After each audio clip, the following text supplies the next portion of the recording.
ਸਤਿ ਸ਼੍ਰੀ ਅਕਾਲ ਜੀ, ਤੁਸੀਂ ਦੇਖ ਰਹੇ ਹੋ ਪੰਜਾਬ ਮੇਲ USA ਟੀਵੀ। ਮੈਂ ਹਾਂ ਬਰਨ ਕੌਰ ਮਾਨ। ਖਬਰਾਂ ਦੇ ਬੁਲੇਟਿਨ ਵਿੱਚ ਤੁਹਾਡਾ ਸਵਾਗਤ। ਖਬਰਾਂ ਦੇ ਬੁਲੇਟਿਨ ਦੇ sponsor real estate broker Mohan Cheema. Real estate ਦੀ ਦੁਨੀਆ ਦੇ ਵਿੱਚ ਮੰਨਿਆ ਪਰਮੰਨਿਆ ਨਾਮ। ਪੇਸ਼ ਨੇ ਪਹਿਲਾਂ ਚੁਣਵੀਆਂ ਖਬਰਾਂ। 에ਅਰ ਇੰਡੀਆ ਦੁਨੀਆ ਦੇ ਕਈ ਦੇਸ਼ਾਂ ਲਈ ਚਲਾਏਗੀ ਨਾਨ ਸਟਾਪ ਉਡਾਣਾਂ। ਬੁਕਿੰਗ ਸ਼ੁਰੂ। ਜਾਣੋ ਕੀ ਹੈ ਐਲੀਜੀਬਿਲਿਟੀ। ਦਿੱਲੀ ਦੇ ਬਾਰਡਰ ਖਾਲੀ ਕਰਨ ਲਈ ਰਾਕੇਸ਼ ਟਿਕੈਤ ਨੇ ਰੱਖੀ ਸ਼ਰਤ। ਟਵੀਟ ਕਰਕੇ ਦਿੱਤੀ ਜਾਣਕਾਰੀ। ਕਿਸਾਨੀ ਅੰਦੋਲਨ ਵਿੱਚ ਸ਼ਹੀਦ ਕਿਸਾਨਾਂ ਦੀ ਯਾਦ ਵਿੱਚ ਮੁੱਖ ਮੰਤਰੀ ਚੰਨੀ ਵੱਲੋਂ ਯਾਦਗਾਰ ਮੈਮੋਰੀਅਲ ਬਣਾਉਣ ਦਾ ਐਲਾਨ। ਖੇਤੀ ਕਾਨੂੰਨ ਰੱਦ ਹੋਣ ਤੋਂ ਬਾਅਦ ਪੰਜਾਬ ਸਮੇਤ ਦਿੱਲੀ ਦੇ ਬਾਰਡਰਾਂ ਤੇ ਕਿਸਾਨਾਂ ਨੇ ਮਨਾਇਆ ਜਸ਼ਨ। ਅਕਾਲ ਤਖਤ ਸਾਹਿਬ ਦੇ ਜਥੇਦਾਰ ਸਾਹਿਬਾਨ ਨੇ ਵੀ ਦਿੱਤੀ ਕਿਸਾਨਾਂ ਨੂੰ ਮੁਬਾਰਕਬਾਦ। ਸੀਐਮ ਚੰਨੀ ਦਾ ਵੱਡਾ ਐਲਾਨ। ਖੇਤ ਮਜ਼ਦੂਰਾਂ ਦੀ 10% ਰਾਸ਼ੀ ਸਣੇ ਨਰਮੇ ਦਾ ਪ੍ਰਤੀ ਏਕੜ ਮੁਆਵਜ਼ਾ ਵਧਾਇਆ। ਕਵੀ ਸੁਰਜੀਤ ਪਾਤਰ ਤੇ ਗਾਇਕ ਸੁਖਵਿੰਦਰ ਸਿੰਘ ਨੂੰ ਮਿਲਿਆ ਕੈਬਨਿਟ ਰੈਂਕ। ਸੀਐਮ ਚੰਨੀ ਨੇ ਕੀਤਾ ਐਲਾਨ। ਕਰਤਾਰਪੁਰ ਸਾਹਿਬ ਆਉਣ ਵਾਲੇ ਸ਼ਰਧਾਲੂਆਂ ਲਈ 10 ਦਿਨਾਂ ਦੀ ਅਗਾਊਂ ਸੂਚਨਾ ਦੇ ਨਿਯਮਾਂ ਵਿੱਚ ਦਿੱਤੀ ਢਿੱਲ। 에ਅਰ ਇੰਡੀਆ ਨੇ ਅੰਮ੍ਰਿਤਸਰ ਨੰਦੇੜ ਲਈ ਸਿੱਧੀ ਉਡਾਣ ਦੀ ਬੁਕਿੰਗ ਮੁੜ ਕੀਤੀ ਸ਼ੁਰੂ। ਤੇ ਹੁਣ ਇਹਨਾਂ ਖਬਰਾਂ ਦਾ ਵਿਸਥਾਰ।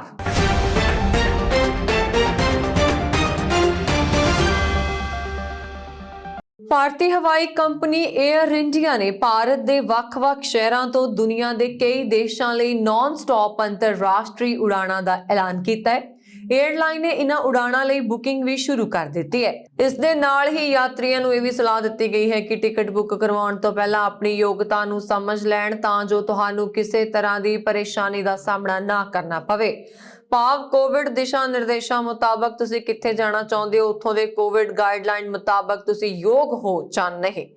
ਟਿਕਟ ਬੁਕਿੰਗ 에ਅਰ ਇੰਡੀਆ ਦੀ ਅਧਿਕਾਰਤ ਵੈਬਸਾਈਟ airindia.in ਤੇ ਕੀਤੀ ਜਾ ਸਕਦੀ ਹੈ। 에ਅਰ ਇੰਡੀਆ ਅੰਮ੍ਰਿਤਸਰ ਤੋਂ ਲੰਡਨ ਲਈ ਨਾਨ ਸਟਾਪ ਫਲਾਈਟ ਚਲਾਏਗੀ, ਜਿਸ ਲਈ ਬੁਕਿੰਗ ਓਪਨ ਹੈ। ਇਸੇ ਤਰ੍ਹਾਂ ਤੁਸੀਂ ਅਹਿਮਦਾਬਾਦ ਤੋਂ ਲੰਡਨ ਲਈ ਨਾਨ ਸਟਾਪ ਫਲਾਈਟ ਲੈ ਸਕਦੇ ਹੋ। ਤੁਸੀਂ ਚੇਨਈ ਤੋਂ ਲੰਡਨ ਦਾ ਡਾਇਰੈਕਟ ਜਾ ਸਕਦੇ ਹੋ। ਤੁਸੀਂ ਬੈਂਗਲੁਰੂ ਤੋਂ ਲੰਡਨ ਦੀ ਵੀ ਸਿੱਧੀ ਯਾਤਰਾ ਕਰ ਸਕਦੇ ਹੋ। ਫਲਾਈਟ ਵਿੱਚ ਤਿਰੂਵਨੰਤਪੁਰਮ ਤੋਂ ਮਾਲੇ ਤੱਕ ਟਿਕਟ ਖਰੀਦ ਸਕਦੇ ਹੋ ਤੇ ਬੰਬਈ ਤੋਂ ਮਾਲੇ ਲਈ ਸਿੱਧੀ ਫਲਾਈਟ ਵੀ ਹੈ। ਇਸੇ ਤਰ੍ਹਾਂ ਨਾਨ ਸਟਾਪ ਫਲਾਈਟਾਂ ਰਾਹੀਂ ਦਿੱਲੀ ਤੇ ਟੋਰਾਂਟੋ, ਦਿੱਲੀ ਤੋਂ ਸੈਨ ਫਰਾਂਸਿਸਕੋ ਤੇ ਦਿੱਲੀ ਤੋਂ ਸ਼ਿਕਾਗੋ, ਬੰਬਈ ਤੋਂ ਨਿਊਯਾਰਕ ਤੇ ਦਿੱਲੀ ਤੋਂ ਵੈਨਕੂਵਰ ਲਈ ਵੀ ਨਾਨ ਸਟਾਪ ਫਲਾਈਟ ਰਾਹੀਂ ਸਫ਼ਰ ਕਰ ਸਕਦੇ ਹੋ। 에ਅਰ ਇੰਡੀਆ ਨੇ ਘਰੇਲੂ ਨੈਟਵਰਕ ਤੇ ਕਈ ਨਾਨ ਸਟਾਪ ਉਡਾਣਾਂ ਚਲਾਉਣ ਦਾ ਵੀ ਐਲਾਨ ਕੀਤਾ, ਜਿਸ ਲਈ ਬੁਕਿੰਗ ਵੀ ਓਪਨ ਹੈ। ਇਹਨਾਂ 'ਚ ਬੰਬਈ ਤੋਂ ਜਮਨਾ ਨਗਰ, ਬੈਂਗਲੁਰੂ ਤੋਂ ਚੇਨਈ, ਦਿੱਲੀ ਤੋਂ ਵਿਜੇਵਾੜਾ, ਦਿੱਲੀ ਤੋਂ ਵਿਸ਼ਾਖਾਪਟਨਮ, ਦਿੱਲੀ ਤੋਂ ਰਾਂਚੀ, ਬੰਬਈ ਤੋਂ ਮੰਗਲੁਰੂ, ਬੰਬਈ ਤੋਂ ਅੰਮ੍ਰਿਤਸਰ, हैदराबाद तो तृप्ति, हैदराबाद तो कोलकाता शामिल ने। ਅਤੇ ਤੁਸੀਂ ਕਈ ਰੂਟਾਂ ਤੇ ਸਿੱਧਾ ਸਫ਼ਰ ਕਰ ਸਕਦੇ ਹੋ। ਇਹਨਾਂ ਸਾਰੇ ਰੂਟਾਂ ਲਈ ਬੁਕਿੰਗ ਵੀ ਓਪਨ ਹੈ। ਭਾਰਤ ਦੇ ਪ੍ਰਧਾਨ ਮੰਤਰੀ ਨਰਿੰਦਰ ਮੋਦੀ ਨੇ ਭਾਵੇਂ ਵੱਡੇ ਦਿਲ ਦਿਖਾਉਂਦੇ ਹੋਏ 1 ਸਾਲ ਪਹਿਲਾਂ ਲਿਆਂਦੇ 3 ਕੇਂਦਰੀ ਖੇਤੀ ਕਾਨੂੰਨਾਂ ਨੂੰ ਰੱਦ ਕਰਨ ਦਾ ਐਲਾਨ ਤਾਂ ਕਰ ਦਿੱਤਾ ਹੈ, ਪਰ ਦਿੱਲੀ NCR ਦੇ ਬਾਰਡਰਾਂ ਤੇ ਬੈਠੇ ਕਿਸਾਨ ਕਦੋਂ ਹਟਣਗੇ, ਇਸ ਨੂੰ ਲੈ ਕੇ ਖਦਸ਼ੇ ਬਰਕਰਾਰ ਹਨ। ਸੰਯੁਕਤ ਕਿਸਾਨ ਮੋਰਚੇ ਦੇ ਆਗੂਆਂ ਨਾਲ ਭਾਰਤੀ ਕਿਸਾਨ ਯੂਨੀਅਨ ਦੇ ਰਾਸ਼ਟਰੀ ਬੁਲਾਰੇ ਰਾਕੇਸ਼ ਟਿਕੈਤ ਦੇ ਤਾਜ਼ਾ ਟਵੀਟ ਤੋਂ ਲੱਗਦਾ ਹੈ ਕਿ ਦਿੱਲੀ NCR ਦੇ ਚਾਰੇ ਬਾਰਡਰਾਂ ਤੋਂ ਕਿਸਾਨ ਪ੍ਰਦਰਸ਼ਨ ਅਗਲੇ ਕੁਝ ਦਿਨਾਂ ਤੱਕ ਨਹੀਂ ਹਟਣ ਵਾਲੇ। 3 ਕੇਂਦਰੀ ਖੇਤੀ ਕਾਨੂੰਨਾਂ ਨੂੰ ਰੱਦ ਕਰਨ ਦੇ ਕੇਂਦਰ ਸਰਕਾਰ ਦੇ ਐਲਾਨ ਦੇ ਬਾਵਜੂਦ ਦਿੱਲੀ ਉੱਤਰ ਪ੍ਰਦੇਸ਼ ਦੇ ਗਾਜ਼ੀਪੁਰ ਬਾਰਡਰ ਤੇ ਪ੍ਰਦਰਸ਼ਨ ਦੀ ਅਗਵਾਈ ਕਰਨ ਵਾਲੇ ਕਿਸਾਨ ਨੇਤਾ ਰਾਕੇਸ਼ ਟਿਕੈਤ ਨੇ ਟਵੀਟ ਕਰਕੇ ਕਿਹਾ ਕਿ ਦੇਸ਼ ਵਿੱਚ ਰਾਜਸ਼ਾਹੀ ਨਹੀਂ ਹੈ। ਟੀਵੀ ਤੇ ਸਿਰਫ ਐਲਾਨ ਕਰਨ ਨਾਲ ਕਿਸਾਨ ਘਰ ਵਾਪਸ ਨਹੀਂ ਜਾਏਗਾ, ਸਰਕਾਰ ਨੂੰ ਕਿਸਾਨਾਂ ਨਾਲ ਗੱਲ ਕਰਨੀ ਪਏਗੀ। ਇੱਥੇ ਸ਼ਨੀਵਾਰ ਸਵੇਰੇ ਯੂਪੀ ਗੇਟ ਪਹੁੰਚੇ ਰਾਕੇਸ਼ ਟਿਕੈਤ ਨੇ ਦੱਸਿਆ ਕਿ ਅਗਲੀ ਰਣਨੀਤੀ ਲਈ ਸੰਯੁਕਤ ਕਿਸਾਨ ਮੋਰਚੇ ਦੀ ਮੀਟਿੰਗ ਦੁਪਹਿਰ ਨੂੰ ਸਿੰਘੂ ਬਾਰਡਰ ਤੇ ਹੋਣੀ ਹੈ। ਕਿ ਉਹਨਾਂ ਨੇ ਇਸ ਮੀਟਿੰਗ ਵਿੱਚ ਜਾਣਾ ਹੈ ਜਾਂ ਨਹੀਂ, ਇਸ ਬਾਰੇ ਅਜੇ ਤੱਕ ਕੋਈ ਗੱਲ ਨਹੀਂ ਹੋਈ। ਉਹਨਾਂ ਨੇ ਕਿਹਾ ਕਿ ਨਾ ਸਿਰਫ 3 ਖੇਤੀ ਕਾਨੂੰਨ ਸਗੋਂ ਘੱਟੋ-ਘੱਟ ਸਮਰਥਨ ਮੁੱਲ, ਪ੍ਰਦੂਸ਼ਣ ਅਤੇ ਬਿਜਲੀ ਦੇ ਬਿੱਲਾਂ ਵਰਗੇ ਮੁੱਦਿਆਂ ਤੇ ਵੀ ਸਰਕਾਰ ਨਾਲ ਚਰਚਾ ਕੀਤੀ ਜਾਣੀ ਹੈ। ਇਹ ਵੀ ਦੇਖਣਾ ਹੋਏਗਾ ਕਿ ਸਰਕਾਰ ਕਿਸਾਨਾਂ ਨਾਲ ਗੱਲ ਕਰਨ ਲਈ ਅੱਗੇ ਆਉਂਦੀ ਹੈ ਜਾਂ ਨਹੀਂ। ਤਿੰਨੇ ਖੇਤੀ ਕਾਨੂੰਨ ਵਾਪਸ ਲੈਣ ਦੇ ਫੈਸਲੇ ਦੇ ਬਾਵਜੂਦ ਮੁੱਖ ਮੰਤਰੀ ਚਰਨਜੀਤ ਸਿੰਘ ਚੰਨੀ ਨੇ ਜਿੱਥੇ ਭਾਜਪਾ ਤੇ ਵੱਡੇ ਹਮਲੇ ਬੋਲੇ ਨੇ, ਉੱਥੇ ਹੀ ਅਕਾਲੀ ਦਲ ਨੂੰ ਵੀ ਨਿਸ਼ਾਨੇ ਤੇ ਲਿਆ। ਚੰਨੀ ਨੇ ਆਖਿਆ ਕਿ ਸ਼੍ਰੋਮਣੀ ਅਕਾਲੀ ਦਲ ਤੇ ਭਾਜਪਾ ਦੀ ਸਰਕਾਰ ਨੇ ਹੀ ਕਾਲੇ ਕਾਨੂੰਨ ਲੈ ਕੇ ਆਂਦੇ ਸਨ। ਇਸ ਦੌਰਾਨ ਸ਼ਾਇਰਾਨਾ ਅੰਦਾਜ਼ ਵਿੱਚ ਮੁੱਖ ਮੰਤਰੀ ਨੇ ਆਖਿਆ ਕਿ ਸਭ ਕੁਝ ਲੁਟਾ ਕੇ ਹੋਸ਼ में आए हो क्या आए। ਚੰਨੀ ਨੇ ਕਿਹਾ ਕਿ ਇਹਨਾਂ ਖੇਤੀ ਕਾਨੂੰਨਾਂ ਦੀਆਂ ਕਿਸਾਨਾਂ ਤੇ ਖੇਤ ਮਜ਼ਦੂਰਾਂ ਨੂੰ ਵੱਡੇ ਕੀਮਤ ਚੁਕਾਉਣੀਆਂ ਪਈਆਂ ਨੇ। ਉਹਨਾਂ ਨੇ ਕਿਹਾ ਕਿ ਜਦੋਂ ਖੇਤੀ ਕਾਨੂੰਨ ਸੰਬੰਧੀ ਆਰਡੀਨੈਂਸ ਬਣੇ ਬਣੇ ਸਨ ਤਾਂ ਕੇਂਦਰ ਸਰਕਾਰ ਨੂੰ ਉਦੋਂ ਹੀ ਸਮਝ ਆ ਜਾਣੀ ਚਾਹੀਦੀ ਸੀ ਕਿ ਦੇਸ਼ ਦੇ ਲੋਕ ਇਸ ਨੂੰ ਸਵੀਕਾਰ ਨਹੀਂ ਕਰ ਰਹੇ, ਪਰ ਕੇਂਦਰ ਦੀ ਇੱਕ ਜ਼ਿੱਦ ਨੇ ਇਹਨਾਂ ਨੂੰ ਲਟਕਾਈ ਰੱਖਿਆ। ਮੁੱਖ ਮੰਤਰੀ ਨੇ ਕਿਹਾ ਕਿ ਇਹਨਾਂ ਕਾਨੂੰਨਾਂ ਤੇ ਸੁਪਰੀਮ ਕੋਰਟ ਦੇ ਰੋਕ ਲਗਾਉਣ ਦੇ ਬਾਵਜੂਦ ਇਹਨਾਂ ਨੂੰ ਲਮਕਾਇਆ ਗਿਆ, ਜਦਕਿ ਅਖੀਰ ਤੱਕ ਕਿਸਾਨਾਂ, ਮਜ਼ਦੂਰਾਂ ਤੇ ਲੋਕਾਂ ਨੂੰ ਤੰਗ ਕੀਤਾ ਗਿਆ। ਕਹਿੰਦੇ ਨੇ ਮੱਛੀ ਮਰਦੀ ਹੈ ਪਰ ਪੱਥਰ ਚੱਟ ਕੇ। ਇਸੇ ਤਰ੍ਹਾਂ ਜਦੋਂ ਹੁਣ ਚੋਣਾਂ ਆ ਗਈਆਂ ਨੇ, ਕਿਸਾਨ ਮਜ਼ਦੂਰ ਮਾਰੇ ਗਏ ਤੇ ਜਦੋਂ ਕੋਈ ਚਾਰਾ ਨਹੀਂ ਚੱਲਿਆ ਤਾਂ ਕੇਂਦਰ ਸਰਕਾਰ ਨੇ ਇਹਨਾਂ ਕਾਨੂੰਨਾਂ ਨੂੰ ਵਾਪਸ ਲੈਣ ਦਾ ਫੈਸਲਾ ਲੈ ਲਿਆ। ਮੁੱਖ ਮੰਤਰੀ ਨੇ ਕਿਹਾ ਕਿ ਜਦੋਂ ਤੱਕ ਇਹ ਕਾਨੂੰਨ ਵਾਪਸ ਲੈ ਕੇ ਰੱਦ ਨਹੀਂ ਹੁੰਦੇ, ਉਦੋਂ ਤੱਕ ਅਸੀਂ ਕੇਂਦਰ ਤੇ ਵਿਸ਼ਵਾਸ ਨਹੀਂ ਕਰਾਂਗੇ। ਇਸ ਤੋਂ ਇਲਾਵਾ MSP ਦੀ ਗਾਰੰਟੀ ਵੀ ਸਰਕਾਰ ਨੂੰ ਦੇਣੀ ਚਾਹੀਦੀ ਹੈ। ਅੱਗੇ ਬੋਲਦਿਆਂ ਮੁੱਖ ਮੰਤਰੀ ਨੇ ਕਿਹਾ ਕਿ ਇਸ ਸੰਘਰਸ਼ ਦੌਰਾਨ ਕਿਸਾਨ ਅਤੇ ਮਜ਼ਦੂਰਾਂ ਨੇ ਕੀਮਤੀ ਜਾਨਾਂ ਗਵਾਈਆਂ ਨੇ, ਇਸ ਲਈ ਪੰਜਾਬ ਸਰਕਾਰ ਇਸ ਸੰਘਰਸ਼ ਨੂੰ ਸਮਰਪਿਤ ਮੈਮੋਰੀਅਲ ਉਸਾਰੇਗੀ। ਇਸ ਲਈ ਬਕਾਇਦਾ ਕਿਸਾਨ ਮੋਰਚੇ ਵੱਲੋਂ ਕਿਸੇ ਨਾਂ ਦੀ ਪੇਸ਼ਕਸ਼ ਕੀਤੀ ਜਾਏਗੀ। ਮੋਰਚਾ ਜਿਹੜਾ ਨਾਂ ਦਾ ਦੇਵੇਗੀ ਉਸੇ ਨਾਂ ਤੇ ਮੈਮੋਰੀਅਲ ਉਸਾਰਿਆ ਜਾਏਗਾ। ਤੇ ਮੈਂ ਬੇਨਤੀ ਕਰਨਾ ਚਾਹੁੰਦਾ ਕਿ ਸਰਕਾਰ ਪੰਜਾਬ ਦੇ ਵਿੱਚ ਕਿਸਾਨ ਹਿਤੈਸ਼ੀ ਹੈ, ਮਜ਼ਦੂਰ ਹਿਤੈਸ਼ੀ ਹੈ, ਹਰ ਵਰਗ ਦੇ ਨਾਲ ਅਸੀਂ ਮਿਲ ਕੇ ਚੱਲਦੇ ਹਾਂ। ਤੇ ਜਿਹੜੇ ਕਿਸਾਨ, ਮੈਂ ਪਹਿਲਾਂ ਐਲਾਨ ਕਰ ਚੁੱਕਿਆ, ਇਹਦੇ ਵਿੱਚ ਸੰਘਰਸ਼ ਦੇ ਵਿੱਚ ਸ਼ਹੀਦ ਹੋਏ ਆ, ਇਹ ਕੋਈ ਮੈਂ ਅੱਜ ਨਹੀਂ ਕਹਿ ਰਿਹਾ, ਮੈਂ ਪਹਿਲੇ ਦਿਨ ਤੋਂ ਕਹਿ ਰਿਹਾ। ਤੇ ਅਸੀਂ ਦੇ ਵੀ ਰਹੇ ਨੌਕਰੀਆਂ, ਅਸੀਂ ਸਾਰਿਆਂ ਨੂੰ, ਉਹਨਾਂ ਨੂੰ ਇੱਕ ਪਰਿਵਾਰ ਨੂੰ ਨੌਕਰੀ ਦੇ ਰਹੇ ਦੇਵਾਂਗੇ। ਤੇ ਨਾਲ ਇੱਕ ਮੈਮੋਰੀਅਲ ਇਸ ਸੰਘਰਸ਼ ਦੇ ਨਾਮ ਤੇ ਕਿਸਾਨ ਯੂਨੀਅਨ ਜਿਸ ਤਰ੍ਹਾਂ ਉਹਦਾ ਨਾਮ ਦੱਸਣਗੇ, ਅਸੀਂ ਇੱਕ ਪੰਜਾਬ ਦੇ ਵਿੱਚ ਢੁਕਵੀਂ ਜਗ੍ਹਾ ਤੇ ਵੱਡਾ ਮੈਮੋਰੀਅਲ ਇਸ ਸੰਘਰਸ਼ ਦੇ, ਕਿਉਂਕਿ ਲੋਕਾਂ ਦਾ ਸੰਘਰਸ਼ ਹੈ। ਆਜ਼ਾਦੀ ਤੋਂ ਬਾਅਦ ਜੇ ਕੋਈ ਵੱਡਾ ਸੰਘਰਸ਼ ਚੱਲਿਆ ਤਾਂ ਇਹ ਹੈ, ਜਿਹਨੇ ਪੰਜਾਬ ਹੀ ਨਹੀਂ ਪੂਰੇ ਦੇਸ਼ ਵਿੱਚ ਡੈਮੋਕ੍ਰੈਟਿਕ ਸਿਸਟਮ ਨੂੰ ਤਕੜਾ ਕੀਤਾ ਹੈ, ਡਿਕਟੇਟਰਸ਼ਿਪ ਨੂੰ ਨੱਥ ਪਾਈ ਹੈ, ਡਿਕਟੇਟਰਸ਼ਿਪ ਨੂੰ ਕਿਹਾ ਕਿ ਇੱਥੇ ਤੁਹਾਡੇ ਵਾਸਤੇ ਕੋਈ ਜਗ੍ਹਾ ਨਹੀਂ ਹੈ, ਇਹ ਲੋਕਾਂ ਦਾ ਰਾਜ ਹੈ, ਲੋਕਾਂ ਦੇ ਮੁਤਾਬਕ ਚੱਲੇਗਾ, ਤੁਸੀਂ ਇੱਕ ਤਰਫਾ ਡਿਸੀਜਨ ਨਹੀਂ ਕਰ ਸਕਦੇ। ਇਹ ਨਹੀਂ ਹੈ ਕਿ ਵੋਟਾਂ ਪਾਰਲੀਮੈਂਟ 'ਚ ਪਈਆਂ ਹੀ ਨਹੀਂ ਤੁਹਾਨੂੰ ਪੂਰੀਆਂ, ਤੁਸੀਂ ਕਾਨੂੰਨ ਲਾਗੂ ਕਰਤਾ, ਰਾਜ ਸਭਾ 'ਚ ਵੋਟਾਂ ਪਾਈਆਂ ਹੀ ਨਹੀਂ, ਕਾਨੂੰਨ ਲਾਗੂ ਕਰਤਾ। ਇਸ ਤਰ੍ਹਾਂ ਨਹੀਂ ਚੱਲਣਾ, ਲੋਕਾਂ ਦਾ ਹੀ ਰਾਜ ਚੱਲਣਾ। ਮੁੜ ਕੇ ਦੇਸ਼ ਦੇ ਵਿੱਚ ਇੱਕ ਡੈਮੋਕ੍ਰੈਟਿਕ ਸਿਸਟਮ ਸਹੀ ਤਰੀਕੇ ਨਾਲ ਚੱਲੇ, ਲੋਕਤੰਤਰ ਸਹੀ ਤਰੀਕੇ ਨਾਲ ਚੱਲੇ, ਉਹ ਹੋਇਆ। ਇਸ ਲਈ ਅਸੀਂ ਇਸ ਸੰਘਰਸ਼ ਦਾ ਇੱਕ ਮੈਮੋਰੀਅਲ ਪੰਜਾਬ ਦੇ ਵਿੱਚ ਬਣਾਵਾਂਗੇ ਔਰ ਵੱਡੇ ਪੱਧਰ ਦਾ ਬਣੇਗਾ। ਖੇਤੀ ਕਾਨੂੰਨਾਂ ਨੂੰ ਵਾਪਸ ਲੈਣ ਦਾ ਐਲਾਨ ਕਰ ਦਿੱਤਾ ਹੈ। ਐਲਾਨ ਹੁੰਦੇ ਹੀ ਦਿੱਲੀ ਦੇ ਸਿੰਘੂ ਅਤੇ ਟਿਕਰੀ ਬਾਰਡਰ ਤੇ ਪਿਛਲੇ 1 ਸਾਲ ਤੋਂ ਡਟੇ ਕਿਸਾਨ ਖੁਸ਼ੀ ਵਿੱਚ ਭੰਗੜੇ ਪਾਉਂਦੇ ਨਜ਼ਰ ਆਏ। ਕਿਸਾਨ ਇੱਕ ਦੂਸਰੇ ਦੇ ਗਲ ਲਾ ਕੇ ਖੁਸ਼ੀ ਜ਼ਾਹਿਰ ਕਰ ਰਹੇ ਸਨ। ਕਿਸਾਨਾਂ ਨੇ ਇਸ ਨੂੰ ਲੰਬੇ ਸੰਘਰਸ਼ ਦੀ ਜਿੱਤ ਵੀ ਦੱਸਿਆ। ਉਹਨਾਂ ਨੇ ਕਿਹਾ ਕਿ ਉਹਨਾਂ ਦੀ ਖੁਸ਼ੀ ਦਾ ਅਜੇ ਕੋਈ ਟਿਕਾਣਾ ਨਹੀਂ। ਜ਼ਿਕਰਯੋਗ ਹੈ ਕਿ ਪਿਛਲੇ ਸਾਲ ਨਵੰਬਰ ਹੀ ਪੰਜਾਬ ਦੀ ਧਰਤੀ ਤੋਂ 3 ਖੇਤੀ ਕਾਨੂੰਨਾਂ ਦਾ ਵਿਰੋਧ ਵਿੱਚ ਕਿਸਾਨਾਂ ਦਾ ਸੰਘਰਸ਼ ਸ਼ੁਰੂ ਹੋਇਆ ਸੀ। ਬਾਅਦ ਵਿੱਚ ਦਿੱਲੀ ਦੇ ਸਿੰਘੂ ਅਤੇ ਟਿਕਰੀ ਬਾਰਡਰ ਤੇ ਕਿਸਾਨਾਂ ਨੇ ਡੇਰਾ ਲਾ ਲਿਆ। 1 ਸਾਲ ਤੋਂ ਸਰਦੀ ਗਰਮੀ ਵਿਚਾਲੇ ਕਿਸਾਨ ਤਿੰਨੇ ਖੇਤੀ ਕਾਨੂੰਨਾਂ ਨੂੰ ਵਾਪਸ ਕਰਵਾਉਣ ਦੀ ਮੰਗ ਤੇ ਅੜੇ ਰਹੇ। ਪਿਛਲੇ 10 ਮਹੀਨੇ ਤੋਂ ਕਿਸਾਨਾਂ ਅਤੇ ਸਰਕਾਰ ਵਿਚਾਲੇ ਕਾਨੂੰਨ ਵਾਪਸੀ ਨੂੰ ਲੈ ਕੇ ਕੋਈ ਗੱਲਬਾਤ ਵੀ ਨਹੀਂ ਹੋਈ, ਪਰ ਸ਼ੁੱਕਰਵਾਰ ਸਵੇਰੇ ਪ੍ਰਧਾਨ ਮੰਤਰੀ ਨਰਿੰਦਰ ਮੋਦੀ ਨੇ ਦੇਸ਼ ਦੇ ਨਾਮ ਸੰਬੋਧਨ ਵਿੱਚ 3 ਖੇਤੀ ਕਾਨੂੰਨਾਂ ਨੂੰ ਵਾਪਸ ਲੈਣ ਦਾ ਐਲਾਨ ਕਰਕੇ ਸਭ ਨੂੰ ਹੈਰਾਨ ਕਰ ਦਿੱਤਾ। ਖੇਤੀ ਕਾਨੂੰਨਾਂ ਦੇ ਵਿਰੋਧ ਵਿੱਚ ਸ਼ੁਰੂ ਹੋਏ ਕਿਸਾਨ ਅੰਦੋਲਨ ਵਿੱਚ ਹੁਣ ਤੱਕ 600 ਤੋਂ ਵੱਧ ਕਿਸਾਨਾਂ ਦੀ ਜਾਨ ਜਾ ਚੁੱਕੀ ਹੈ। ਕਿਸੇ ਦਾ ਦਿਲ ਦਾ ਦੌਰਾ ਪੈਣ ਕਾਰਨ ਕਿਸੇ ਦੀ ਸੜਕ ਹਾਦਸੇ ਵਿੱਚ ਮੌਤ ਹੋਈ, ਜਦਕਿ ਬਹੁਤ ਸਾਰੇ ਕਿਸਾਨਾਂ ਨੇ ਖੁਦਕੁਸ਼ੀ ਵੀ ਕਰ ਲਈ। ਅੰਦੋਲਨ ਲੰਬਾ ਖਿੱਚਣ ਕਾਰਨ ਕਿਸਾਨਾਂ 'ਚ ਵੀ ਸਰਕਾਰ ਪ੍ਰਤੀ ਰੋਸ ਵੱਧਦਾ ਜਾ ਰਿਹਾ। ਇੰਨਾ ਹੀ ਨਹੀਂ, ਕਿਸਾਨਾਂ ਨੇ 1 ਸਾਲ ਪੂਰੇ ਹੋਣ ਤੇ 26 ਨਵੰਬਰ ਨੂੰ ਅੰਦੋਲਨ ਨੂੰ ਤੇਜ਼ ਕਰਨ ਦੇ ਨਾਲ ਹੀ 500 ਕਿਸਾਨਾਂ ਨਾਲ ਸੰਸਦ ਵੱਲ ਕੂਚ ਕਰਨ ਦਾ ਐਲਾਨ ਵੀ ਕੀਤਾ ਸੀ। ਜਦੋਂ ਦੇ ਕਾਨੂੰਨ ਸ਼ੁਰੂ ਹੋਇਆ, ਮੈਂ ਤਦ ਤੋਂ ਜਿੱਥੇ ਵੀ ਕੋਈ ਮੋਰਚਾ, ਜਿੱਥੇ ਵੀ ਕੋਈ ਸਭਾ, ਮੈਂ ਹਰ ਜਗ੍ਹਾ ਜਾਂਦੀ ਰਹੀ ਹਾਂ। ਔਰ ਅੱਜ ਇਸ ਤਰ੍ਹਾਂ ਲੱਗ ਰਿਹਾ ਕਿ ਜਿਵੇਂ ਨਵਾਂ ਜੀਵਨ ਮਿਲ ਗਿਆ। ਅੱਜ ਇਸ ਤਰ੍ਹਾਂ ਸਾਨੂੰ ਲੱਗ ਰਿਹਾ ਹੈ ਕਿ ਜਿਸ ਤਰ੍ਹਾਂ ਸਾਨੂੰ ਨਵਾਂ ਜੀਵਨ ਮਿਲ ਜਾਵੇ। ਧੰਨ ਗੁਰੂ ਨਾਨਕ ਦੇਵ ਦਾ ਪ੍ਰਕਾਸ਼ ਪੁਰਬ ਸੀ ਔਰ ਸਾਨੂੰ ਲੱਗਦਾ ਕਿ ਸ਼ਾਇਦ ਸਾਨੂੰ ਗੁਰੂ ਨਾਨਕ ਦੇਵ ਮਹਾਰਾਜ ਜੀ ਨੇ ਇੱਕ ਵੱਡਾ ਤੋਹਫਾ ਦਿੱਤਾ ਹੈ। ਔਰ ਉਹਨਾਂ ਨੂੰ ਇਹ ਨਹੀਂ, ਸਾਨੂੰ ਉਹਨਾਂ ਨੇ ਦਿੱਤਾ ਹੈ, ਸਾਨੂੰ ਗੁਰੂ ਨਾਨਕ ਦੇਵ ਮਹਾਰਾਜ ਨੇ ਦਿੱਤਾ, ਕਿਉਂਕਿ ਉਹਨਾਂ ਨੂੰ ਹੁਣ ਲੱਗ ਰਿਹਾ ਕਿ ਸਾਡੀ ਪਾਰਟੀ ਦਾ ਸੱਤਿਆਨਾਸ਼ ਹੋਣ ਵਾਲਾ ਹੈ। ਉਹਨਾਂ ਨੇ ਆਪਦੀ ਪਾਰਟੀ ਦੀ ਛਵੀ ਬਣਾਉਣ ਵਾਸਤੇ, ਬਚਾਉਣ ਵਾਸਤੇ ਇਹ ਸਭ ਕੀਤਾ ਹੈ। ਇਹ ਬੜੇ ਦਿਨਾਂ ਤੋਂ ਕਰ ਰਹੇ ਸੀ, ਪਰ ਉਹਨਾਂ ਨੂੰ ਲੱਗ ਰਿਹਾ ਸੀ ਕੋਈ ਸਹੀ ਜਿਹਾ ਮੌਕਾ ਮਿਲੇ ਤੇ ਅਨਾਉਂਸ ਕੀਤਾ ਜਾਵੇ। ਇਸ ਲਈ ਉਹਨਾਂ ਨੇ ਅੱਜ ਜੋ ਹੋਇਆ ਅਨਾਉਂਸ ਕੀਤਾ। ਭਾਰਤ ਦੇ ਪ੍ਰਧਾਨ ਮੰਤਰੀ ਨਰਿੰਦਰ ਮੋਦੀ ਵੱਲੋਂ 3 ਖੇਤੀ ਕਾਨੂੰਨ ਵਾਪਸ ਲੈਣ ਦੇ ਐਲਾਨ ਦਾ ਅਕਾਲ ਤਖਤ ਸਾਹਿਬ ਦੇ ਕਾਰਜਕਾਰੀ ਜਥੇਦਾਰ ਤਖਤ ਸ੍ਰੀ ਦਮਦਮਾ ਸਾਹਿਬ ਦੇ ਜਥੇਦਾਰ ਗਿਆਨੀ ਹਰਪ੍ਰੀਤ ਸਿੰਘ ਨੇ ਵੀ ਸਵਾਗਤ ਕੀਤਾ ਹੈ। ਉਹਨਾਂ ਨੇ ਕਿਹਾ ਕਿ ਗੁਰੂ ਨਾਨਕ ਦੇਵ ਜੀ ਦੇ ਪ੍ਰਕਾਸ਼ ਪੁਰਬ ਮੌਕੇ ਖੇਤੀ ਕਾਨੂੰਨ ਰੱਦ ਕਰਨ ਦਾ ਐਲਾਨ ਕਰਕੇ ਕੇਂਦਰ ਨੇ ਸਿੱਖ ਕੌਮ ਤੇ ਭਵਿੱਖ ਵਿੱਚ ਆਉਣ ਵਾਲੀ ਵੱਡੀ ਵਿਪਤਾ ਟਾਲੀ ਹੈ। ਇੱਥੇ ਆਪਣੀ ਰਿਹਾਇਸ਼ ਵਿੱਚ ਪੱਤਰਕਾਰਾਂ ਨਾਲ ਗੱਲਬਾਤ ਕਰਦਿਆਂ ਉਹਨਾਂ ਨੇ ਕਿਹਾ ਕਿ ਖੇਤੀ ਕਾਨੂੰਨ ਰੱਦ ਕਰਵਾਉਣ ਲਈ ਪੰਜਾਬ ਸਮੇਤ ਦੇਸ਼ ਭਰ ਦੇ ਕਿਸਾਨ ਦਿੱਲੀ ਦੀ ਹੱਦਾਂ ਤੇ ਬੈਠੇ ਸੰਘਰਸ਼ ਕਰ ਰਹੇ ਨੇ। ਇਸੇ ਦੌਰਾਨ 700 ਤੋਂ ਵੱਧ ਕੀਮਤੀ ਜਾਨਾਂ ਚਲੀਆਂ ਗਈਆਂ, ਜਿਨ੍ਹਾਂ ਦਾ ਹਮੇਸ਼ਾ ਅਫਸੋਸ ਰਹੇਗਾ। ਪਤਾ ਲੱਗਿਆ ਕਿ ਭਾਰਤ ਸਰਕਾਰ ਨੇ 3 ਖੇਤੀ ਬਿੱਲ ਜਿਹੜੇ ਸੀ ਜਿਨ੍ਹਾਂ ਦੇ ਅਗੇਂਸਟ ਅੰਦੋਲਨ ਚੱਲ ਰਿਹਾ ਸੀ ਬਹੁਤ ਵੱਡਾ, ਉਹ 3 ਖੇਤੀ ਕਾਨੂੰਨ ਰੱਦ ਕਰ ਦਿੱਤੇ। ਔਰ ਖੁਸ਼ੀ ਵਾਲੀ ਗੱਲ ਹੈ, ਔਰ ਖੁਸ਼ੀ ਵਾਲੀ ਗੱਲ ਇਹ ਵੀ ਹੈ ਕਿ ਇਹਨਾਂ ਬਿੱਲਾਂ ਨੂੰ ਰੱਦ ਕਰਨ ਦੀ ਜਿਹੜੀ ਅਨਾਉਂਸਮੈਂਟ ਭਾਰਤ ਸਰਕਾਰ ਵੱਲੋਂ ਕੀਤੀ ਹੈ ਪ੍ਰਾਈਮ ਮਿਨਿਸਟਰ ਸਾਹਿਬ ਨੇ, ਉਹ ਦੀਨ ਦੁਨੀਆ ਦੇ ਵਾਲੀ ਧੰਨ ਧੰਨ ਸਾਹਿਬ ਸ੍ਰੀ ਗੁਰੂ ਨਾਨਕ ਪਾਤਸ਼ਾਹ ਜੀ ਦੇ ਪ੍ਰਕਾਸ਼ ਪੁਰਬ ਵਾਲੇ ਦਿਨ ਕੀਤੀ ਹੈ। ਖੁਸ਼ੀ ਦੀ ਇਹ ਗੱਲ ਹੈ, ਖੇਤੀ ਕਾਨੂੰਨ ਰੱਦ ਹੋਣਾ ਔਰ ਇਹਦਾ ਐਲਾਨ ਗੁਰੂ ਨਾਨਕ ਸਾਹਿਬ ਸੱਚੇ ਪਾਤਸ਼ਾਹ ਦੇ ਪ੍ਰਕਾਸ਼ ਪੁਰਬ ਵਾਲੇ ਦਿਨ ਕਰਨਾ। ਸਾਡੀ ਜਿਹੜੀ ਚਿੰਤਾ ਸੀ ਉਹ ਇਹੋ ਸੀ ਕਿ ਅੰਦੋਲਨ ਦੇ ਵਿੱਚ ਕੁਝ ਧਿਰਾਂ ਅਜਿਹੀਆਂ ਵੀ ਸਨ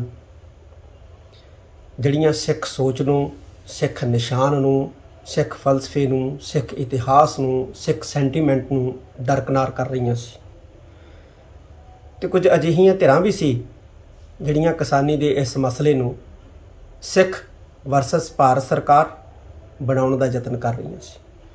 ਔਰ ਸਿੱਖ ਵਰਸਸ ਭਾਰਤ ਸਰਕਾਰ ਹੀ ਨਹੀਂ ਬਲਕਿ ਸਿੱਖ ਵਰਸਸ ਹਿੰਦੂ ਬਣਾਉਣ ਦਾ ਕੋਝਾ ਯਤਨ ਜਿਹੜਾ ਹੈ ਉਹ ਕੀਤਾ ਜਾ ਰਿਹਾ ਸੀ, ਜਿਹਦੇ ਬਹੁਤ ਵੱਡੇ ਆਉਣ ਵਾਲੇ ਸਮੇਂ ਦੇ ਵਿੱਚ ਨੁਕਸਾਨ ਵੀ ਸਾਨੂੰ ਕੌਮੀ ਤੌਰ ਦੇ ਉੱਤੇ ਝੱਲਣੇ ਪੈਣੇ ਸੀ। ਔਰ ਇਹ ਸਾਡੀ ਚਿੰਤਾ ਟਲੀ ਹੈ। ਮੈਂ ਭਾਰਤ ਸਰਕਾਰ ਦਾ, ਖਾਸ ਤੌਰ ਦੇ ਉੱਤੇ ਪ੍ਰਾਈਮ ਮਿਨਿਸਟਰ ਸਾਹਿਬ ਦਾ, ਉਹਨਾਂ ਦੀ ਸਮੁੱਚੀ ਕੈਬਨਿਟ ਦਾ ਤਹਿ ਦਿਲੋਂ ਬਹੁਤ ਧੰਨਵਾਦ ਕਰਦਾ ਕਿ ਉਹਨਾਂ ਨੇ ਇੱਕ ਆਉਣ ਵਾਲੇ ਸਮੇਂ ਦੇ ਵਿੱਚ ਸਾਡੇ 'ਤੇ ਜਿਹੜੀ ਕੌਮੀ ਵਿਪਤਾ ਜਿਹੜੀ ਸਾਨੂੰ ਦਿਖਾਈ ਦੇ ਰਹੀ ਸੀ ਕਿ ਜਿਸ ਕਿਸਮ ਦਾ ਮਾਹੌਲ ਬਣ ਰਿਹਾ ਆਏਗੀ, ਉਹਨੂੰ ਟਾਲਿਆ। क्या कह दिए कि अकाल पुरख की कृपा नालों टली है।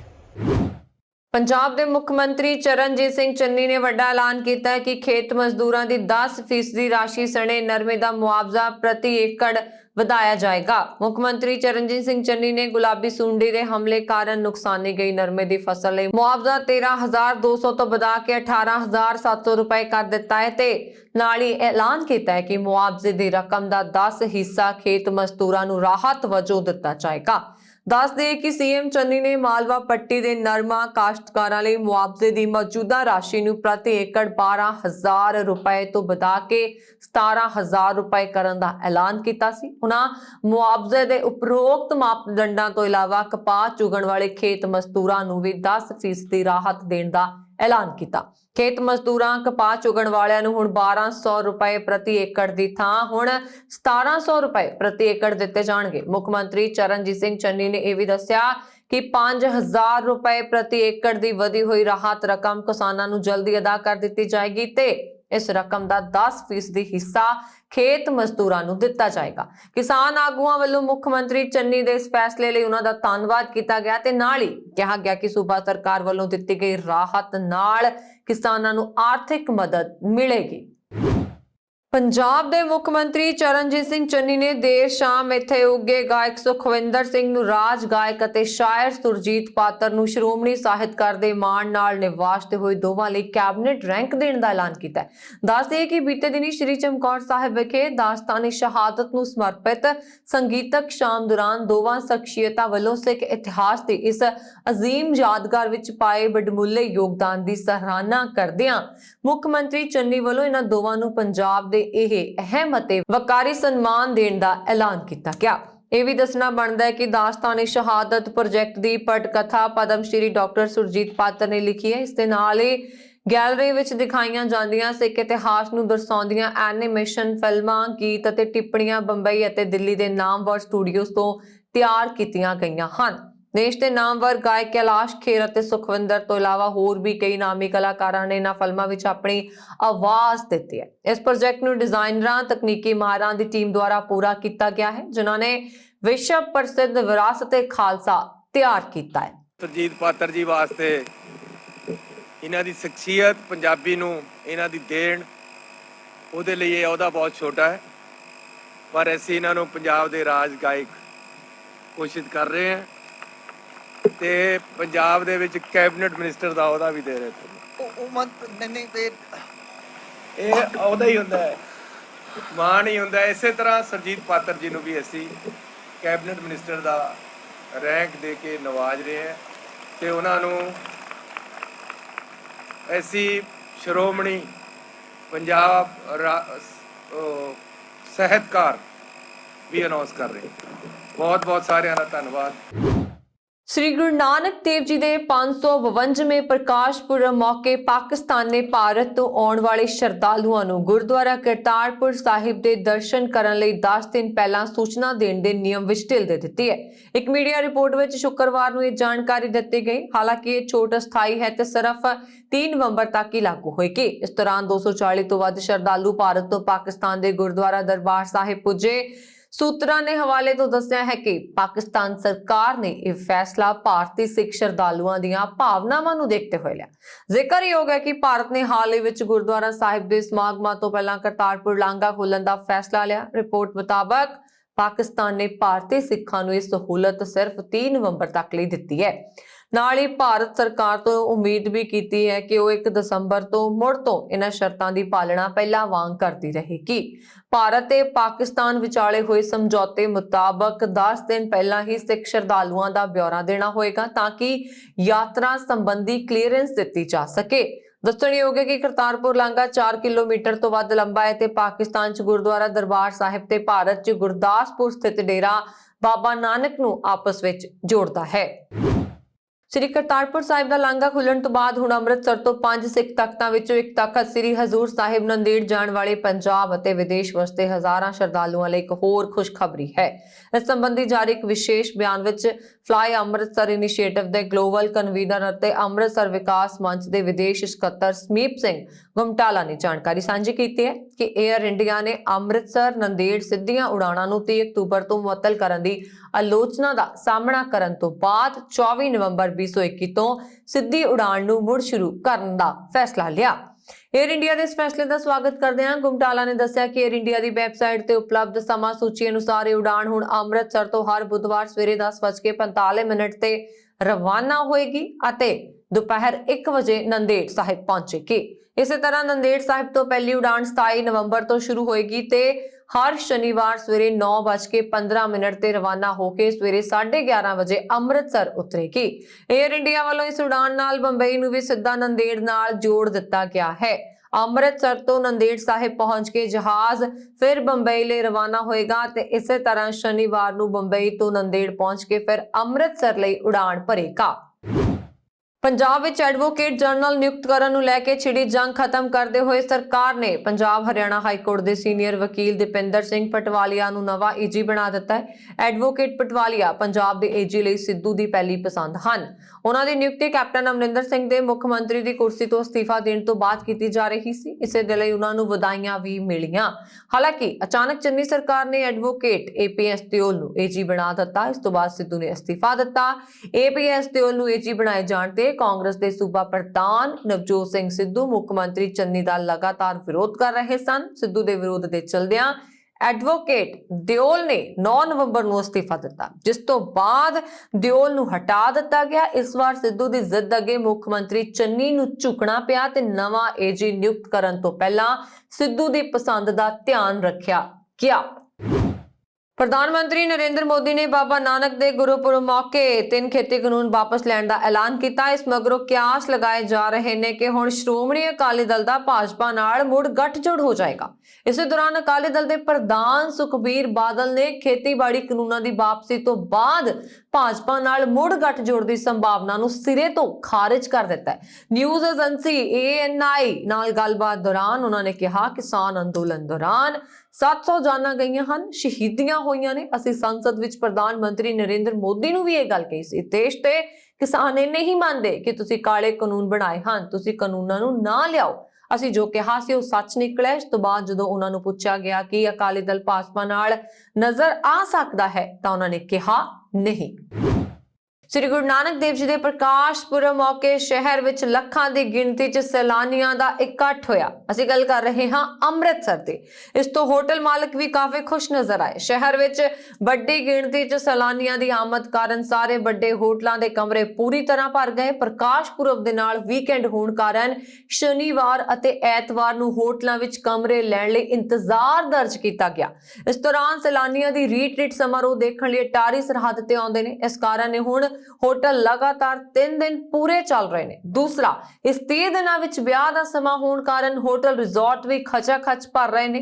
ਹੋਟਲ ਮਾਲਕ ਇਸ ਗੱਲ ਤੋਂ ਖੁਸ਼ ਨੇ ਕਿ ਉਹਨਾਂ ਦਾ ਕੰਮ ਮੁੜ ਲੀ ਤੇ ਆ ਗਿਆ। ਇਸ ਸਮੇਂ ਵੀਕਐਂਡ 'ਚ ਸ਼ਹਿਰ 'ਚ ਸੈਲਾਨੀਆਂ ਦੀ ਗਿਣਤੀ 1 ਲੱਖ ਨੂੰ ਪਾਰ ਕਰ ਗਈ ਹੈ। ਆਮ ਦਿਨਾਂ ਵਿੱਚ ਇਹ ਗਿਣਤੀ 50 ਤੋਂ 70 ਹਜ਼ਾਰ ਵਿੱਚ ਹੁੰਦੀ ਹੈ। ਹਰਮੰਦਰ ਸਾਹਿਬ, ਦੁਰਗਿਆਣਾ ਤੀਰਥ, ਕਿਲਾ ਗੋਬਿੰਦਗੜ੍ਹ, ਅਟਾਰੀ ਬਾਰਡਰ ਸਮੇਤ ਹੋਰ ਵੀ ਬਹੁਤ ਸਾਰੀਆਂ ਥਾਵਾਂ ਨੇ ਜਿੱਥੋਂ ਲੋਕ ਆਉਂਦੇ ਨੇ। ਪ੍ਰਸ਼ਾਂਤ ਬੋਸ ਅਤੇ ਸ਼ੀਲਾ ਦੀ ਗ੍ਰਿਫਤਾਰੀ ਦੇ ਵਿਰੋਧ ਵਿੱਚ ਮਾਓਵਾਦੀਆਂ ਦਾ ਝਾਰਖੰਡ ਬੰਦ ਹੈ। ਬੰਦ ਦੇ ਸੱਦੇ ਦੇ ਦੌਰਾਨ ਨਕਸਲੀਆਂ ਨੇ ਚਾਈਬਾਸਾ ਵਿੱਚ ਰੇਲਵੇ ਪਟੜੀਆਂ ਨੂੰ ਉਡਾ ਦਿੱਤਾ, ਜਿਸ ਨਾਲ ਹਫੜਾ ਦਫੜੀ ਮਚੀ, ਜਿਸ ਨਾਲ ਹਾਵੜਾ ਬੰਬਈ ਰੇਲ ਮਾਰਗ ਤੇ ਰੇਲ ਆਵਾਜਾਈ ਵੀ ਠੱਪ ਹੋਈ। ਮਾਓਵਾਦੀਆਂ ਨੇ ਮਾਓਵਾਦੀ ਨੇਤਾਵਾਂ ਪ੍ਰਸ਼ਾਂਤ ਬੋਸ ਅਤੇ ਸ਼ੀਲਾ ਦੀ ਗ੍ਰਿਫਤਾਰੀ ਦੇ ਵਿਰੋਧ ਵਿੱਚ ਝਾਰਖੰਡ ਵਿੱਚ 24 ਘੰਟੇ ਦੇ ਬੰਦ ਦਾ ਸੱਦਾ ਦਿੱਤਾ ਹੈ। ਇਹ ਘਟਨਾ ਸ਼ੁੱਕਰਵਾਰ ਸ਼ਨੀਵਾਰ ਦੀ ਰਾਤ ਕਰੀਬ 2 ਵਜੇ ਵਾਪਰੀ ਹੈ। ਰੇਲ ਪਟੜੀ ਉਡਾਉਣ ਦੀ ਇਹ ਘਟਨਾ ਸਨੋਵਾ ਲੋਟਾ ਪਹਾੜ ਵਿਚਕਾਰ ਵਾਪਰੀ ਹੈ। ਦੱਸਿਆ ਜਾ ਰਿਹਾ ਹੈ ਕਿ ਜਿਸ ਸਮੇਂ ਰੇਲਵੇ ਟਰੈਕ ਤੇ ਧਮਾਕਾ ਹੋਇਆ, ਉਸ ਤੋਂ ਕੁਝ ਸਮੇਂ ਬਾਅਦ ਹੀ ਉੱਥੋਂ ਬੰਬਈ ਹਾਵੜਾ ਮੇਲ ਲੰਘਣ ਵਾਲੀ ਸੀ। ਧਮਾਕੇ ਦੀ ਜ਼ੋਰਦਾਰ ਆਵਾਜ਼ ਤੋਂ ਬਾਅਦ ਬੰਬਈ ਹਾਵੜਾ ਮੇਲ ਟ੍ਰੇਨ ਨੂੰ ਮੌਕੇ ਤੋਂ ਪਹਿਲਾਂ ਹੀ ਰੋਕ ਦਿੱਤਾ ਗਿਆ। ਨਕਸਲੀਆਂ ਨੇ ਧਮਾਕੇ ਕਰਕੇ ਰੇਲਵੇ ਲਾਈਨ ਨੂੰ ਅਪ ਅਤੇ ਡਾਊਨ ਦੋਵਾਂ ਪਾਸਿਆਂ ਤੋਂ ਉਡਾ ਦਿੱਤਾ, ਜਿਸ ਨਾਲ ਰੇਲ ਆਵਾਜਾਈ ਠੱਪ ਹੋ ਗਈ। ਇਸ ਤੋਂ ਇਲਾਵਾ ਨਕਸਲੀਆਂ ਨੇ ਲਾਤੇਹਾਰ ਵਿੱਚ ਵੀ ਰੇਲਵੇ ਟਰੈਕ ਨੂੰ ਉਡਾ ਦਿੱਤਾ। ਮਾਓਵਾਦੀਆਂ ਨੇ ਸ਼ੁੱਕਰਵਾਰ ਦੀ ਰਾਤ ਲਾਤੇਹਾਰ ਦੇ ਡੇਮੂ ਰੀਚੂਕੂਟਾ ਦੇ ਵਿਚਕਾਰ ਰੇਲਵੇ ਟਰੈਕ ਨੂੰ ਬੰਬ ਧਮਾਕੇ ਨਾਲ ਨੁਕਸਾਨ ਪਹੁੰਚਾਇਆ ਹੈ। ਆਉਂਦੀ 1 ਜਨਵਰੀ ਤੋਂ 1000 ਰੁਪਏ ਤੋਂ ਘੱਟ ਕੀਮਤ ਵਾਲੇ ਸਾਰੇ ਤਰ੍ਹਾਂ ਦੇ ਕੱਪੜੇ ਮਹਿੰਗੇ ਹੋ ਜਾਣਗੇ। ਉਸ ਦਿਨ ਤੋਂ 1000 ਰੁਪਏ ਤੋਂ ਘੱਟ ਕੀਮਤ ਵਾਲੇ ਕੱਪੜਿਆਂ ਤੇ ਵੀ 12% ਦੀ ਦਰ ਨਾਲ GST ਲੱਗੇਗਾ, ਜਿਹੜਾ ਹਲੇ 5% ਹੈ। ਵਿੱਤ ਮੰਤਰਾਲੇ ਵੱਲੋਂ ਇਸ ਸੰਬੰਧ ਵਿੱਚ ਨੋਟੀਫਿਕੇਸ਼ਨ ਜਾਰੀ ਕਰ ਦਿੱਤਾ ਗਿਆ। ਭਾਰਤ ਸਰਕਾਰ ਦੇ ਇਸ ਫੈਸਲੇ ਨਾਲ ਕੱਪੜਿਆਂ ਦੀ ਵਿਕਰੀ ਪ੍ਰਭਾਵਿਤ ਹੋਣ ਦਾ ਖਦਸ਼ਾ ਜ਼ਾਹਿਰ ਕੀਤਾ ਜਾ ਰਿਹਾ ਹੈ, ਕਿਉਂਕਿ ਕਾਟਨ ਤੇ ਹੋਰ ਕੱਚੇ ਮਾਲ ਦੀ ਕੀਮਤ ਵਧਣ ਨਾਲ ਕੱਪੜੇ ਦੀ ਕੀਮਤ ਪਹਿਲਾਂ ਹੀ ਵੱਧ ਚੁੱਕੀ ਹੈ। ਸਰਕਾਰ ਨੇ ਕਈ ਹੋਰ ਟੈਕਸਟਾਈਲ ਆਈਟਮਾਂ ਦੀ GST ਦਰਾਂ 'ਚ ਵੀ ਬਦਲਾਅ ਕੀਤਾ ਹੈ। Confederation of Indian textile industries ਦੇ ਸਾਬਕਾ ਪ੍ਰੈਜ਼ੀਡੈਂਟ ਸੰਜੇ ਜੈਨ ਨੇ ਕਿਹਾ ਕਿ ਪਿਛਲੇ 1 ਸਾਲ ਵਿੱਚ ਕਾਟਨ ਅਤੇ ਯਾਨ ਦੀਆਂ ਕੀਮਤਾਂ ਵਿੱਚ 60% ਤੱਕ ਵਾਧਾ ਹੋ ਚੁੱਕਾ ਹੈ। ਇਸ ਨਾਲ ਕੱਪੜੇ ਦੀ ਲਗਾਤਾਰ ਪਹਿਲਾਂ ਹੀ ਵੱਧ ਗਈ ਹੈ ਕੀਮਤ। ਨਵੇਂ ਨੋਟੀਫਿਕੇਸ਼ਨ ਦੇ ਬਾਅਦ ਛੋਟੇ ਗਾਰਮੈਂਟ ਨਿਰਮਾਤਾਵਾਂ ਦਾ ਕਾਰੋਬਾਰ ਪ੍ਰਭਾਵਿਤ ਹੋਏਗਾ। ਕਰੋਨਾ ਕਾਲ ਵਿੱਚ ਵਿਕਰੀ ਪੂਰੀ ਤਰ੍ਹਾਂ ਨਾਲ ਠੱਪ ਹੋਣ ਦੇ ਕਾਰਨ ਇਹ ਕਾਰੋਬਾਰੀ ਪਹਿਲਾਂ ਹੀ ਦਬਾਅ 'ਚ ਨੇ ਤੇ ਹੁਣ ਮੁੜ ਵਿਕਰੀ ਪ੍ਰਭਾਵਿਤ ਹੁੰਦੀ ਹੈ ਤਾਂ ਇਹਨਾਂ ਦੀ ਹਾਲਾਤ ਹੋਰ ਖਰਾਬ ਹੋ ਜਾਏਗੀ। ਗਾਰਮੈਂਟ ਕਾਰੋਬਾਰੀਆਂ ਦੇ ਮੁਤਾਬਕ ਘਰੇਲੂ ਕਾਰੋਬਾਰ 'ਚ 70% ਹਿੱਸੇਦਾਰੀ 1000 ਰੁਪਏ ਤੋਂ ਘੱਟ ਕੀਮਤ ਵਾਲੇ ਗਾਰਮੈਂਟ ਦੀ ਹੈ।